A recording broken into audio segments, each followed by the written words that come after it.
Bayan gumurzu, tashin hankali da ke cikin shirin manyan mata tsakanin Nadia da kuma Laila, tsakanin babanta da kuma Alhaji Sango, da sharrin da aka yi ne ko kuma gaskiya, muna da kan tafiya cikin wannan shirin.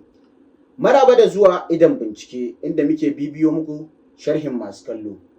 Ku danna mana alamar subscribe domin sanin sabon shirinmu idan mun dora. To tun da ta ce ba ita ba Nadia, ba shi kenan ba, dole ne a batta ta tafi mana. Manyan mata zango na 3, kashi na 6 ya fara ne da Laila da kuma mijinta Kamal, inda suka zo gidan su Nadia suka tarar da mahaifan Nadia a cikin falo. Sannunku da zuwa. Na zo wurin Nadia ne. Laila ta ce ta zo ganin ƙawarta ne, har babanta yana tsokanar Laila cewa ya nuna mata ɗakinta ne ko kuma sai har ya gayyace ta ɗakin ƙawarta kafin ta shiga. Bai san ɗakin ba ko ka kai ki. Amma daga ganin fuskar maman Nadia akwai baƙin ciki da kuma nuna cewa bata so Laila ta zo gidan ba. Ya kake? Lafiya kana da Daga nan Kamal suka gaisa da mahaifin Nadia. Shi kuma yana kallon ɗaki inda ya ga Laila ta shiga. Alamu dai wani abu zai iya faruwa a cikin ɗakin. Ana cikin haka sai suka biyo su ciki. Suka ga Laila tana ce ma Nadia ta zo ne ta ganta ta faɗa mata cewa ta gode bisa munafurcin da ta mata, kuma tana cewa daga yau babu ita babu ita. Daga yau ni da ke babu abota. Mahaifin Nadia kuma ya ce ba za a yi haka ba. Yake faɗan waye mai laifi waye kuma mara laifi. Har yana nuna ma Laila nadamar da Nadia ta yi bisa abubuwan da ta aikata na rashin kuskure ne. Amma kuma maman Nadia bata so haka ba. Har tana cewa Laila ta fi mamanta ne, da za a ba ta haƙuri ne ko kuma za a rarrashe ta akan su ci gaba da hulɗa ko kuma harka da Laila. Mijin kuma ya nuna alamar bai ji daɗi ba, har yana tambayanta ko tana shan wani abu ne.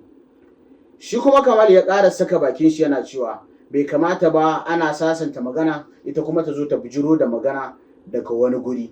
Amma ina ganin Hajiya ai bai kamata ki wannan magana ba, tunda bayan dogon lokaci da muka yi muka ɗauka muna kallo a wannan zango na 6 chapter Malam Garba gidan su Karima, har laude mun ƙara samun Kamal mijin Laila a bayan gida yana waya, yana ƙasa da muryar shi. Har matar shi ta zo ta same shi tana tambayan shi waya kuma a bayan gida. Shi kuma yana ce mata wayar gaggawa ce, wayar sirri ce daga wajen aikinsu. Sai ta ce mai ya fito suna da magana. To shikenan in ka gama akwai magana. Ya zo ya same ta a falo da baƙuwa Karima. Ya ce mata bayan ta ce za su yi magana sirri kuma ya zo ya same ta da baƙuwa, sai ta ce ya zauna, ai maganar da za su yi ya shafe ta ne ita ma. kin ce mun zo za mu yi magana ko na zo na fito na ganki da bakuwa. Akan abin da ya sa a mijin Nadia Zaid na ta'addanci ko kuma jin ciwo ko kuma rauni haka dai. Kafin ta karasa magananta sai yanke ta, ya ce ya san maganar da za ta karasa saboda da Audu ma yanzu haka yake yin waya. No, ba sai kin karasa ba, yanzu haka da Audu ma muke waya, yanzu haka ya gaya mun komai. Bayan ya ce mata yanzu suka gama waya da Audu. Yanzu haka da Audu ma muke waya, yanzu haka ya gaya mun komai. Ita kuma Laila sai ta ce bai kamata ya je ya ce zai rama mugunta da mugunta ba. Kowane abu ana rama shi da alkhairi ne ko kuma a bar mutum da Allah. Babban abin da ya kamata mutum ya yi na ramako shine barin mutum da Allah. Saboda kar wata rana a ce mutum ya mutu an je gaban Allah kuma an tattara ladan shi an lafta ma wani. A je tashi alƙiyama a tsaya kuma shine za a ba mu ladan. Amma dai shi alama bai so aka rabu da Zaid da wannan garaɓasa ya tafi da shi ya ci banza ba. Ya so an ɗau hukunci ko kuma mataki mai muni a kan shi. Yanzu kina so ki ce ya ci banza mu rabu da shi. Daga nan Karima ta ba shi haƙuri bisa abin da ta zo ta kawo na haɗa shi da matar shi da ta ƙoƙarin yi.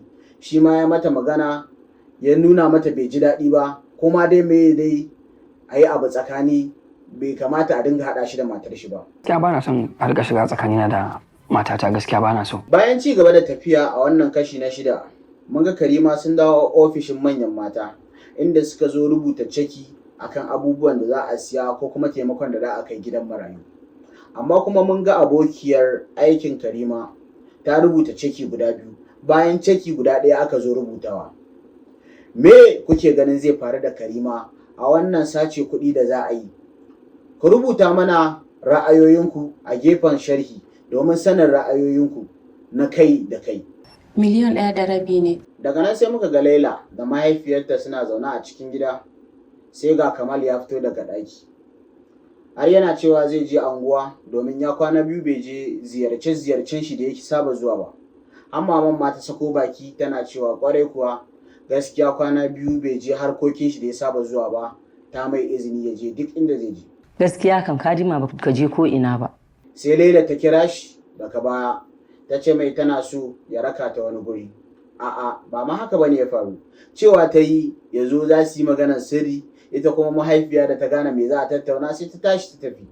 Daga nan sai ya zo kusa da ita ya zauna a kujera yana tambayinta ina za ta je ko kuma ina zai raka ta. Sai take faɗa mai gurin abban da take so ta je. Ina so ne ka raka ni na je na ga abba. Ya dai ji mamaki har ta tashi za ta tafi sai ya dawo da ita. Yake ƙara tambayinta me za ta je ta yi a gurin abban. Ita kuma ta tambaye shi ko dai ya manta mene? Ma'ana ya manta matsayin shi na abbanta ne ko kuma me yasa yake tambayinta me za ta je ta yi a gurin shi. Me za ki je gurin abba? Wace irin tambaya ce haka ko dai ka manta ne? Ya roki alfarma cewa ta mai alƙawari kar ta je ta faɗa abubuwan da za su tayar mai da ciwon shi da yake fama da shi. Aka gama alƙawari, aka yi alƙawari, aka ajiye alƙawari. Promise me in kika jiran shi ba za ki kusura ki bata masa rai ba. Daga nan sai muka ga gidan mahaifan Laila. Abbanta na zaune akan gado yana karatun Alƙur'ani. Dan uwanta kuma yana zaune shi ma akan dadduma yana lazumin sa. Wa qalatin nasara. Aka zo ana kwankwasa kofa. Shikenan aka tashi ba tashi ba aka ga an bude kofa. Shigowar Laila ke da wuya, suka yi fuska biyu da ita da mahaifinta. Ta ce mai baba, ya ce mata Laila. Inda muka zo ƙarshen wannan kashi kenan. Ku danna mana alamar subscribe domin sanin sababbin shirye-shiryenmu idan mun dora. Mun gode. Baki ba laifina bane ba, you should understand me.